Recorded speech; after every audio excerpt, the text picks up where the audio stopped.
Chère Cassie-Pontine, chers Cassie-Pontins, mes chers administrés, chers amis, c'est toujours un plaisir de vous retrouver courant janvier pour vous adresser de vive voix mes meilleurs vœux de santé et de bonheur.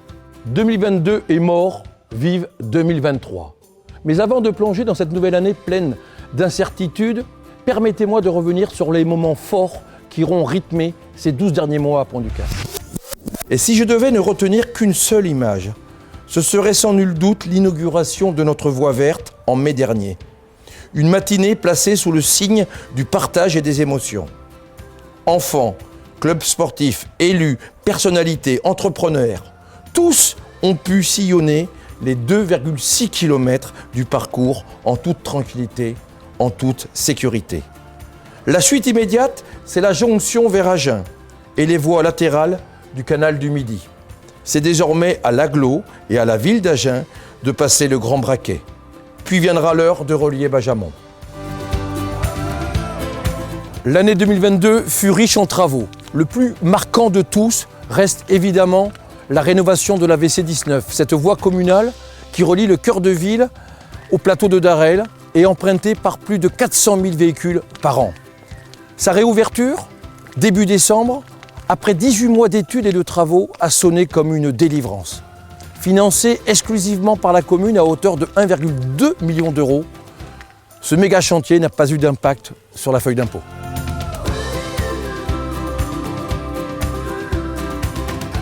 Parmi les autres chantiers notoires, soulignons la restructuration de notre déchetterie, travaux portés par l'agglomération d'Agen compétente en la matière, l'embellissement et la rénovation de notre cimetière et la création d'une aire de fitness en plein air au sein même de notre City Park.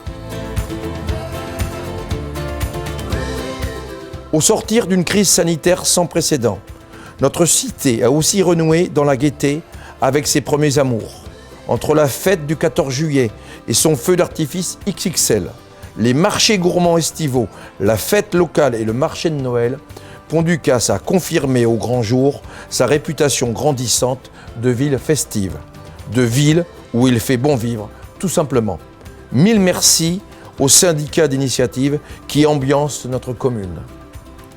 On peut y ajouter les traditionnels repas de quartier, en sourdine depuis la pandémie et qui ont fait un retour fracassant sur la scène Cassie-Pontine, démontrant une nouvelle fois la vitalité de nos administrés. Cette convivialité est la marque de fabrique de la commune, notre ADN.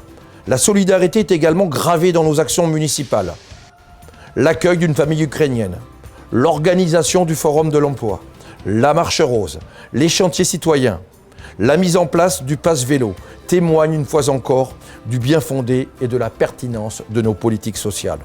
Je voudrais également saluer tous ces nouveaux commerçants, ces nouvelles entreprises qui se sont implantées chez nous en 2022. Leur dire qu'ils ont fait le bon choix.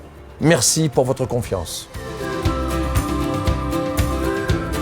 Enfin, exprimer notre fierté devant les excellents résultats sportifs obtenus par les rugbyman, les footballeurs et les basketteuses sur les fronts départemental, régional et même national. Une mention aussi aux clubs de pétanque et de tennis qui ont particulièrement brillé cette année. Des titres et des montées historiques qui rejaillissent sur toute la commune. Respect. Il est l'heure de basculer en 2023. Une nouvelle année qui, on le sait déjà, sera très compliquée pour tout le monde. Et les collectivités n'échapperont pas à la règle. Notre priorité sera malheureusement de payer notre facture énergétique. On parle déjà d'une augmentation de 300%, gaz et électricité confondus. Mais rassurez-vous, c'est un engagement fort, nous ne toucherons pas à la fiscalité des ménages.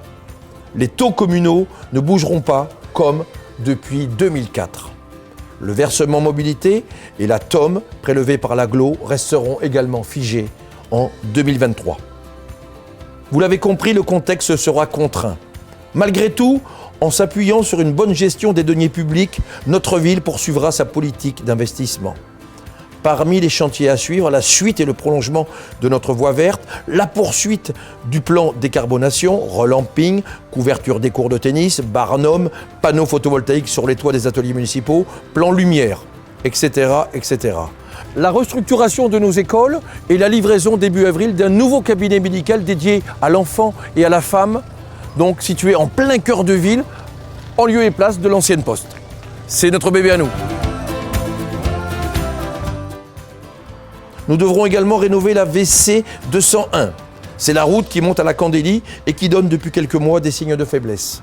Les premières estimations font froid dans le dos. 500 000 € de travaux.